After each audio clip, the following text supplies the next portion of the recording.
Pas mbarimit të zgjedhjeve, ne kemi qenë në terren për rreth 2 muaj me jepi zë problemit.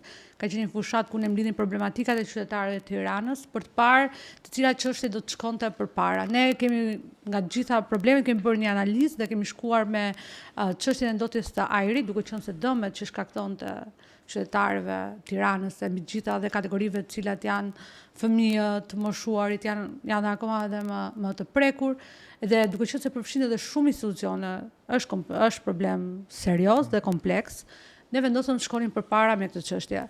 Dhe unë do e vlerësoja këtë fushat, jo për faktin se e ka bërë Lëvizja Bashkë, po për faktin sepse ka mbledhur ekspertizë. Ne kemi mbledhur ekspertizë për t'i dhënë një zgjidhje këtij problemi, pra. Kemi thënë që ka zgjidhje ky problem, se duket sikur është e pazgjidhshme. Ka ndotje ajri dhe ne nuk kemi çfarë i bëjmë kësaj ndotjes ajri. Por ja që ka zgjidhje, për shembull, ndërtimi i korridoreve ekologjik. Tirana nuk ka ventilim fare, që e ka në dorë Bashkia e Tiranës. Ti duke qenë se po ndërton në një mënyrë të tillë, ti po ja mbyll çdo lloj dritare ajrosi i qytetit. Nga ana tjetër korridorët që ka qenë bulevardi më përpara. Tani është bllokuar nga 2 anët dhe nuk është se merr ajër qyteti.